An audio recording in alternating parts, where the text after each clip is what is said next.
Coach, I'd like to talk about, if you will, the offensive line, especially in that second half, and in particular the rookie Joshua Ezekiel, who looked like he might have had some issues going on in the first half, but the second half was throwing a lot of key blocks. Why? What did you see in his offensive line in the second half? They seemed to really elevate their game. Yeah, those guys played.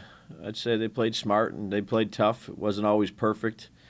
There's plays that we'd like to have back. I'm sure not just that position, really every position, but they communicated well. They went against a good front. That front's been good for a long time, and anytime you're playing with young guys that look, they've played football their entire life, but this regular season the speed's a little bit different, the competition's a little bit different. Sometimes that takes some time to get used to, not just from in game, not just in the first half to the second half, but really from game to game. So I think Josh did some good things, and we're looking for him to keep improving, and he'll keep getting opportunities to do that. But he's got the right mindset to work, and he's got good people that are around him up front, veteran-wise. Thank you. You got it.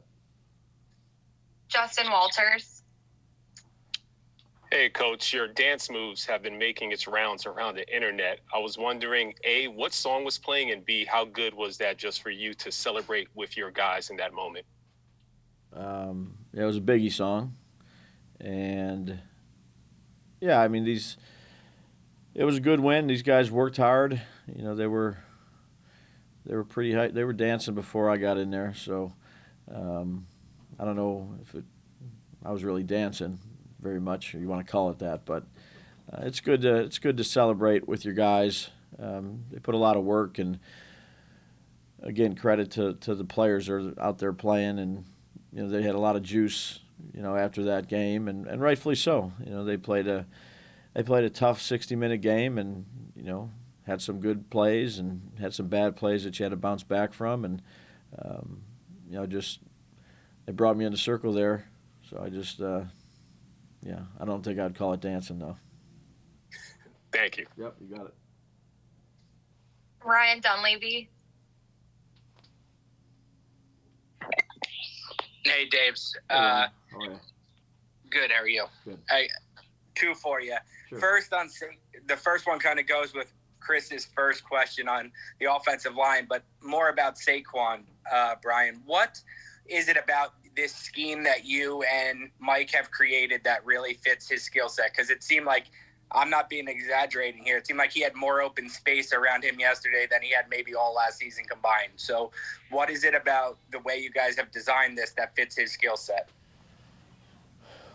Well, he's a really good player, Ryan. I've said that since I've got here and watched him, take care of his business both on and off the field. And I don't think there's many runs that he looks good in a lot of different runs. And our job up front and on a perimeter is to get a hat on these guys. It doesn't have to be, for a sustained amount of time usually, because he is quick and explosive through the hole. But he ran hard like he has all camp. Again, Mike and Bobby, Tony Sperano, Bish, DeAndre Smith, those guys work hard in trying to come up and develop a run scheme each week. And that's different week to week based on who we play and matchups, and that's what it needs to be. And Saquon just has to trust the blocking and run the way he knows how to run. And then I don't know if in all the craziness of the way the game ended, we've given enough credit to the defense, and especially the run defense, and the way that you guys held Derrick Henry to, I think it was 82 yards, 4 yards a carry, with a lot of guys, not a lot of guys who are Pro Bowlers on their resume on this defense. What about the job your defense did in kind of stepping up to that challenge? Yeah, I think they did a good job. There was times we played good complementary football, and there was times where one side kind of bailed out the other side, or in the kicking game. There's a lot of stuff to improve on. Trust me. We working through that process right now and earlier today.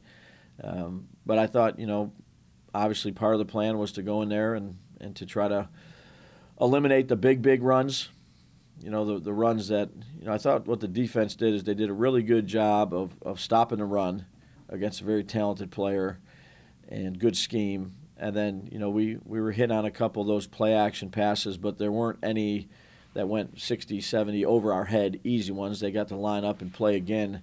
And, those were two of the keys to the game is, don't lose your mind on some of those intermediate passes. Just make sure you tackle them well.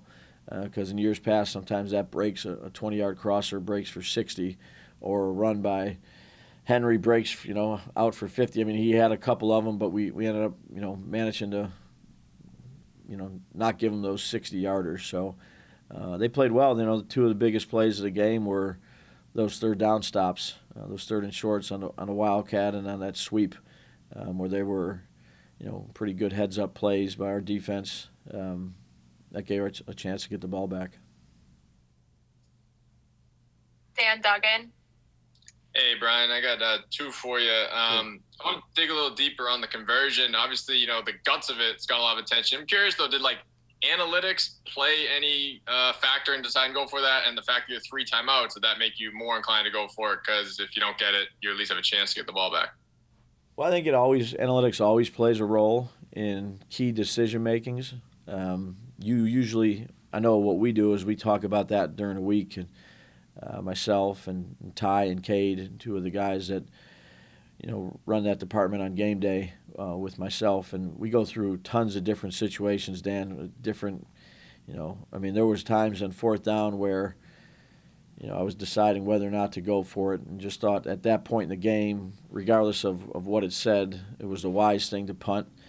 And just felt comfortable. We had conversation with it when our defense stopped them, and I just felt that the momentum of the game and how we were playing in the second half, and if we got down there to score again, we were going to do that regardless. But you certainly take into factors, the 3 timeouts. We would have had onside kick it if we didn't get it, and burn the 3 timeouts, and then have a really long field. But those are conversations that are happening during timeouts or in between series. But I lean heavily on those guys. One of them went to Cornell, another went to Harvard, so they're pretty good guys to have. And then I want to just follow up on Kadarius, because you mentioned something about there's only certain packages that's why he played, only the 7 snaps. So the question I have is there a limited knowledge of playbook with him that you can't put him out there for 75% of the snaps like some of the other receivers, or how does that disconnect happen with one of your more talented guys? Well, Kadarius is working his way back. Those were the plays that, we had more than just 7 plays for him, but they weren't called. And we'll see what happens this week. The guys that were out there, we had confidence in. We have confidence in Kadarius. I think, again, I've mentioned this before, a couple weeks ago with our receiver position. It's a competitive situation. And it will be evaluated on a week-to-week basis. So relative to inactives or play time or amount of plays, everybody's got to earn their role. One week it might be a whole game. One week it might be less. But, Kadarius has done a good job of learning our stuff. I have no concerns about him knowing our information. Paul Schwartz. Hey, Brian. Hey, Paul. Hey. If that field goal goes through, right, which obviously it could have, is your job harder or easier last night and today? If they make the field goal? Yeah, if they make the field, it's the same game, and they make the field goal, and Yeah. you lose. You know what I mean? Yeah. It's I don't know. I haven't thought about that one, Paul. It didn't, so I'll try to answer your question. Yeah, certainly. It's again, you want to try to go out there and give yourself a chance to win, but the decision to go for 2 with a loss, I would feel the same way about it today as I did yesterday. The guys fought it out. They did a great job, and that's a decision we felt right was at that particular time. I still feel it's the right thing to do, but hindsight's 20/20 in this business. Unfortunately, the field goal was missed. Let me phrase it another way, Sure. maybe a better way. you have to correct things no matter what today, right? With, Yeah. You know, no matter what, right? Yeah, a good so, amount of it today we had to correct. Yeah. And is it healthier to correct coming off a rousing win or a debilitating loss? Yeah, no, absolutely. Yeah. Again, what I try to do is be as consistent as I can be for the coaching staff and have the coaches be as consistent as they can for the players, and then the players be as consistent as they can for one another. So regardless of the outcome of the game, you're always coaching the things you need to coach. And, when you win, it's, the players, you have their ear a little bit more because they're happy that, they won the game, and they should be. But at the same time, what I told them today is if it didn't go through, I don't want you guys coming in with your heads held out, put them down to the ground. You competed hard for 60 minutes.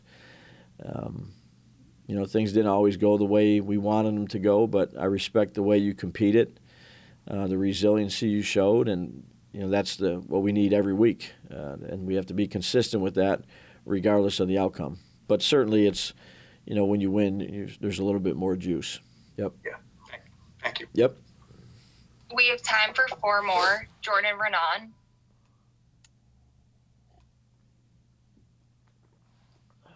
Hey, Coach. Hey, Brian. How are we doing? Good, Jordan. How are you? Yeah, I was wondering if you guys had any update on Wandale at this point. Yeah, it's a knee. He's day to day. So you escaped any possible long-term thing with him? Day to day right now. Okay. And for you, when you went back and watched the tape, what stood out to you in a positive way? And what do you see now when you look at the team and you saw it in a game as sort of the identity of this team? Well, I think we're still forming that identity, but they showed really good competitive spirit, and they showed good resiliency throughout the game when things weren't going, the exact way we want them to go. They played for 60 minutes. They competed right to the end, and I appreciate this about the guys in the locker room, and that's what they've done since they've been here. I know it's not a game, but in everything, weights competitions, running, practices, 2-minute drills, good on good stuff. They're competing their tails off, and I really appreciate about them. And they really worked hard during the week. And that's why, after a satisfying victory, you tip your hat to those guys, and you appreciate the hard work and the effort that they put in. But I told them today our gas tank is empty right now. You got to fill that up today all the way through the week, and then we're going to have to empty it again against a good opponent on Sunday. Was there anything else or no? No, that was it. I mean, Okay. I was just kind of talking about the product on the field. Do you view yourself as a team that's going to be I guess in today's NFL it's all relative, but a more run-heavy team or anything like that? No, again, for us, it's week to week. It's obviously what are our strengths, what are the defensive strengths, and again, you adjust throughout the game too if one side is, or if one area of your game is working a little bit better. But you have to be able to do both in today's game, and does one complement the other? I'm not sure. There's games that I've been part of where we've run it a lot. There's games where we've thrown it a lot. I think that some of our fundamentals can improve, and that's what we're going to need to do. Charlotte Carroll. Hey, Brian. How's it going? Good. Hi, Charlotte. How are you?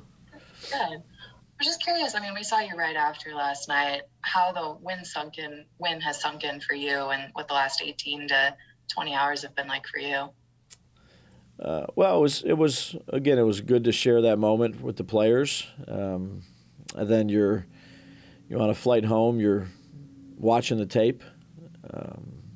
Finished watching it this morning. There's not a lot of sleep when you have road games or later road games, and it's standard operating procedure. How what we've been doing up to this point is we've meeting as a staff for a few hours and meet with Joe, and we meet with the players. Then I do this media session, and then really get going on Carolina here. So again, pleased with the result, but proud of what they've done up to this point relative to getting ready for that game, and now turning the page as quick as we can to go against Carolina. Ed Valentine. Hey, Dave, how are you? Good, Ed. How are you? Good. Hey, I wanted to ask you about O'Shane Zimenez. He's a guy, things haven't always gone well for him here in his first 3 years, and I know you weren't here, but he had to really fight to make this roster. It came up big for you guys yesterday. Can you just talk about, what he's done even to make this team and how he played yesterday? Yeah, well, he earned his spot. He had a good camp. I know that I'd say Wink and Drew and the rest of the coaches have a lot of confidence in him on defense. And, when the other guys that we had at those spots couldn't play, there's, like I said, the guys on the team are here for a reason. He's been a great teammate. I think he's gotten better and better each day. I love his personality. He's a really good guy, and I think he's improving every day as a player in our defense. And, sometimes you just need a fresh start. And I think. Do you like the Gatorade bath? Yeah, I didn't even. I guess I didn't even feel it, and I looked up at him, and that was a cool thing that he did. But sometimes you just need a fresh start, and I think that we gave him a fresh start, and I think he made the most of it up to this point. Doesn't say a whole lot, works really hard. I think, he's taken to the coaching, and glad he's on our team. Thanks. Yep. Last one here, Tom Canavan. Hey, Brian, I only have 75 questions. That's okay. Go ahead. First one's really quick. Sure. The missed extra point, was that a high snap or It was he didn't handle it was a low snap. Yeah, it hit Okay. the ground and rolled under. Then Jamie made a nice play, at least saving the attempt to get it back. Okay. Second one is, have you got any texts today or phone calls or anything like that? And I'm kind of wondering, is it hard to keep your head the same size today after a win like that? Yeah, after, again, don't take this the wrong way. I'm happy we won, but it's one game. So if it was, the other way around, it's one game, and we got to get ready to go on to the next week. It's the first week of the regular season, so we got a long way to go. You watch the tape. There's a lot of corrections that need to be made this early part of the season. And, we got to be on top of it. And that's the mindset that we need to take. In terms of texts and phone calls, I've got, my wife was in Nashville, and she was with 5 of the kids. One of them is at Penn State working on the coaching staff, so he wasn't there. But our youngest birthday was the 10th, the day before the game, and our 19-year-old's birthday is today.